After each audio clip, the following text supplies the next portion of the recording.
आणि थेट जातं उपमुख्यमंत्री देवेंद्र फडणवीस सध्या संवाद साधतायत। असं आहे की कर्नाटकच्या मुख्यमंत्र्यांनी केंद्रीय गृहमंत्र्यांसमोर हे सांगितलं की काही विवक्षित जे ट्विट्स की जे मोठ्या प्रमाणात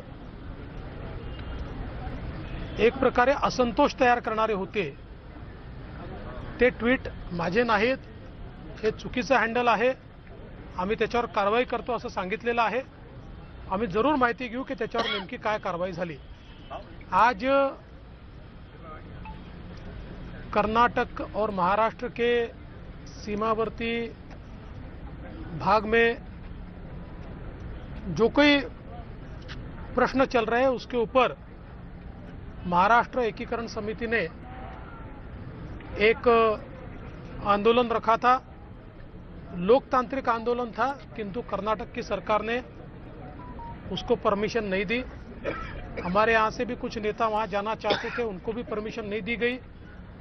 तो हम जरूर इसके ऊपर कर्नाटक की सरकार से बात करेंगे, कर्नाटक के मुख्यमंत्री जी से भी बात करेंगे, क्योंकि दोनों राज्यों ने तय किया है कि आवाजाही पर कोई रोक नहीं है और शांतिपूर्ण अगर आंदोलन हो रहा है तो उसको भी रोकने का कोई कारण नहीं है। हम हमारे सीमावर्ती मराठी भाई बहन जो है उनके साथ हमारी सरकार खड़ी है। सर, वो जो सीएम के ट्वीट को लेकर विरोधाभास की बात आ रही है। देखिए, वहाँ के सीएम साहब ने गृह मंत्री जी के सामने स्पष्ट रूप से कहा है कि ये जो ट्वीट्स थे वो फेक हैंडल से किए गए हैं, वो उनके नहीं है, उनके ऊपर वो कार्रवाई भी करने वाले थे। क्या कार्रवाई हुई हम जरूर पता करेंगे। सर, उन्होंने ये भी कहा था कि ये जो ट्वीट है वो गलत था, परंतु इसको डिलीट क्यों नहीं किया गया। अब तक ऐसा विरोधी का भी कहना था, क्या कहेंगे। मुझे ऐसा लगता है मैंने इसका जवाब दे दिया है। जब फेक हैंडल है तो वो कैसे डिलीट करेंगे, उन्होंने उसकी कंप्लेंट दी है। वो फेक हैंडल चल रहा है, अभी तक डिलीट नहीं किया है, ये आरोप लगाया है अशोक चौहान। अरे भाई, अशोक चौहान कुछ भी आरोप लगा मैं थोड़ी जवाब दूंगा, उसका जवाब तो उनको देना है। सर, आज बघितले विरोधी पक्षांनी पुन्हा पहिल्यांदा गदारोळ घातला, अनेक नारे त्यांनी जुनेच त्यांचे दिसलेले आहेत। याबद्दल काय म्हणा, नवीन काही नाही की सर विरोध करणार? असं आहे की विरोधी पक्ष आपलं अस्तित्व दाखवण्याचा प्रयत्न करतोय आणि त्यांचा मोर्चा हा नॅनो मोर्चा ठरल्यामुळे ते या ठिकाणी कुठेतरी मला असं वाटतं की आत्मचिंतन करतायत आणि म्हणूनच आपलं अस्तित्व मोठ्या प्रमाणात मीडियाच्या माध्यमातून गेलं पाहिजे असा त्यांचा प्रयत्न आहे। खरं म्हणजे हा मोर्चा मी नॅनो मोर्चा म्हटला तर त्याच्यावर शिक्कामोर्तबच काल एक प्रकारे मराठा मोर्चाचा व्हिडिओ, त्या मोर्चाचा व्हिडिओ दाखवून जो संजय राऊतांनी ट्विट केला त्यातनंच हे लक्षात येत आहे की त्यांचा मोर्चा नॅनो होता। त्यामुळे थोडा मानसिक परिणाम झालेला आहे आणि म्हणून अशा प्रकारे हे सगळं चाललेलं आहे। सर, लोकायुक्त को लेकर सर दीपक से मराठा समाज फार मोठ्या प्रमाणात आक्रमक झालेलं पाहायला मिळतंय। शिवाजी पोलीस स्टेशनमध्ये याची तक्रार पण दाखल करणार होती। हे होणारच आहे। याचं कारण असं आहे की एकतर मराठा मोर्चा हा कुठल्या पक्षाचा नव्हता, तो मराठा समाजाचा मोर्चा होता। त्या मोर्चाला हीच मंडळी होती ज्यांनी मुका मोर्चा म्हणून अतिशय विभत्स अशा प्रकारे त्याच्यावर आपलं मत व्यक्त केलं, आपल्या पेपरमध्ये छापलं आणि आता पुन्हा तेच लोक त्याचा व्हिडिओ ट्विट करतात आणि मग नंतर मुजोरी करतात की MVAने तो मोर्चा काढला होता, आम्ही त्याच्यामध्ये होतो। त्यामुळे हे मराठा समाज सहन करणार नाही।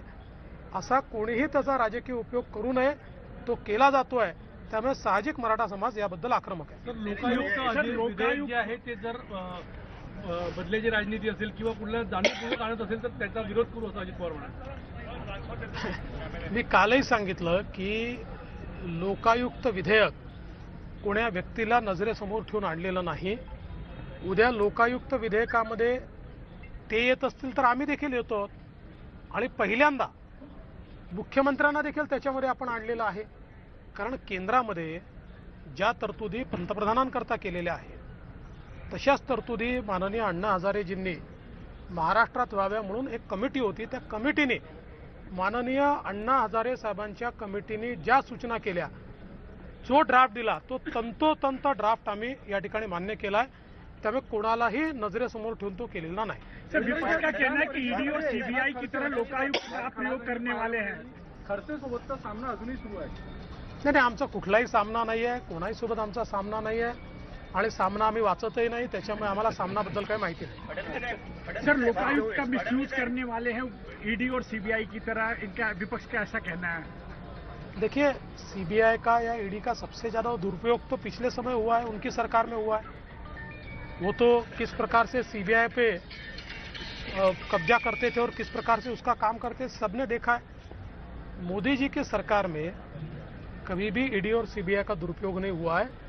और लोकपाल लोक आयुक्त ये जो कानून हम तैयार कर रहे हैं, ये तो इतना इंडिपेंडेंट हमने तैयार किया है कि इसमें किसी को दुरुपयोग करने का कोई चांस ही नहीं मिलेगा.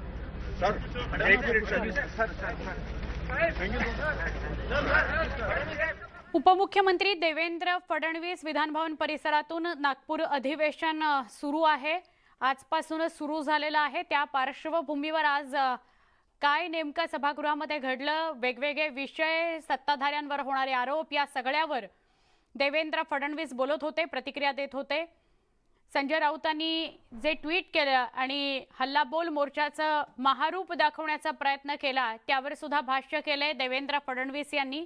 या व्यतिरिक्तही अनेक मुद्द्यांवर विरोधकांवर टीका केलेली आहे देवेंद्र फडणवीसांनी.